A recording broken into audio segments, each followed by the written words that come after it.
যুক্তরাষ্ট্র ও ভারতের 10 বছর মেয়াদী প্রতিরক্ষা চুক্তিতে কি আছে?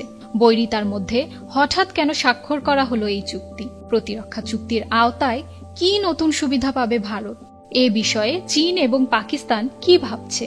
ভারত মার্কিন প্রতিরক্ষা চুক্তির ফলে তাদের মাথা ব্যথা কতটুকু? চলুন জেনে নেওয়া যাক এসবের বিস্তারিত। পাকিস্তানের সাথে সম্প্রতি সৌদি আরবের একটি সামরিক চুক্তি স্বাক্ষর হয়েছিল। সেখানে বলা হয়েছে দুই দেশের কোনো এক দেশ আক্রান্ত হলে উভয় দেশই আক্রান্ত হবে বলে বিবেচনা করা হবে। এতে পাকিস্তান ফুরফুরে থাকলেও চাপে পড়ে গিয়েছিল ভারত।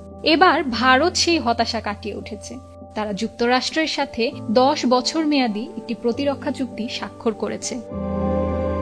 31 অক্টোবর মালয়েশিয়ার রাজধানী কুয়ালালামপুরে এই ঐতিহাসিক চুক্তি স্বাক্ষর করেন মার্কিন প্রতিরক্ষা মন্ত্রী পিট হেগসেথ ও ভারতের প্রতিরক্ষা মন্ত্রী রাজনাথ সিং।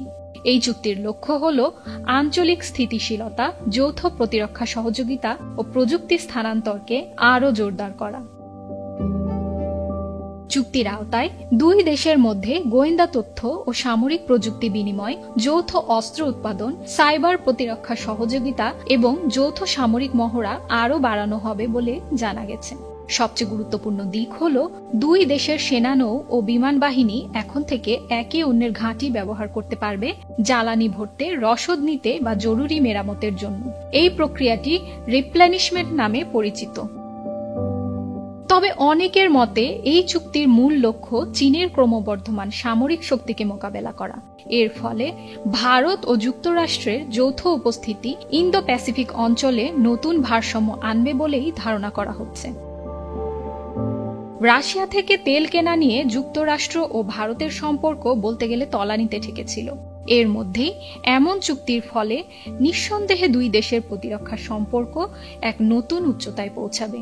তবে প্রশ্ন থেকেই যায়, চীনের প্রতিক্রিয়া কি হবে? আর ভারতের পুরনো মিত্র রাশিয়া কি এতে স্বস্তি পাবে? সেজন্য বলা যায় 10 বছর মেয়াদী এই প্রতিরক্ষা চুক্তি শুধু সামরিক নয়, এটি ইন্দো প্যাসিফিক অঞ্চলের নতুন ভূরাজনীতির দিক নিদর্শনও হতে পারে। Tasfia Mujtaba, channel I online. Bundle থাকলে প্রতি সেনমানিতে টাকা বাঁচবে। বিকাশ সেনমানি বান্ডেল কিনে জিতুন প্রতি লেনদেনে।